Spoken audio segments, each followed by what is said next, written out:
Science ল্যাবে কিন্তু আজকে 11:30টার পর থেকে কিন্তু ঢাকা কলেজ এবং আইডিয়াল কলেজের মধ্যে একটি সংঘর্ষের সৃষ্টি হয়। মূলত ঢাকা কলেজের স্টুডেন্টরা যেটি অভিযোগ করছে যে আজকে সকালে আইডিয়াল কলেজের শিক্ষার্থীরা তাদের ক্যাম্পাসে ঢুকে তাদের কয়েকজন শিক্ষার্থীকে মারধর করে, তার প্রতিবাদেই কিন্তু ঢাকা কলেজের স্টুডেন্টরা রাস্তায় বেরিয়ে আসে। আমরা কয়েকজন স্টুডেন্টের সাথে কথা বলবো, আমরা আসলে জানার চেষ্টা করবো যে তাদের যে অভিযোগগুলি রয়েছে সেই অভিযোগগুলি আমরা শোনার চেষ্টা করবো। আসলে কেন আপনারা এখানে দাঁড়িয়েছেন?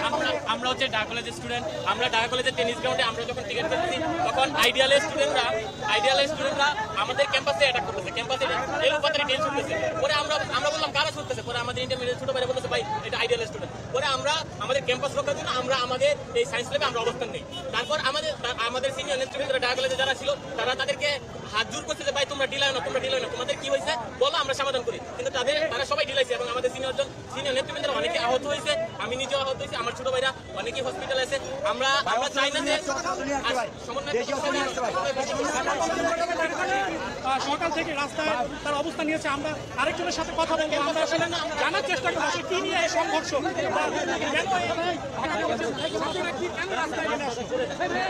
ধন্যবাদ।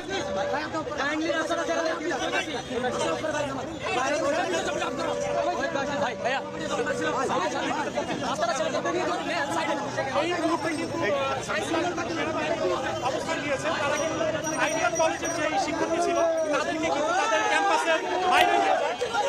ঢাকা কলেজের শিক্ষার্থীরা কিন্তু তারা কিন্তু এখন সায়েন্স ল্যাব ভর্তি এক মাস তারা বন্ধ করে রেখেছেন। তারা তাদের বিভিন্ন স্লোগান দিচ্ছে তাদের কলেজের পক্ষে।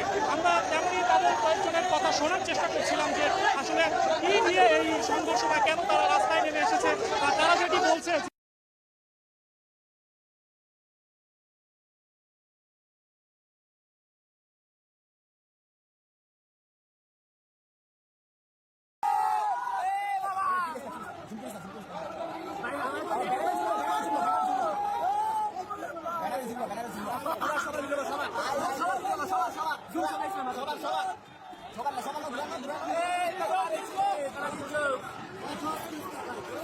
ভাই খাবারের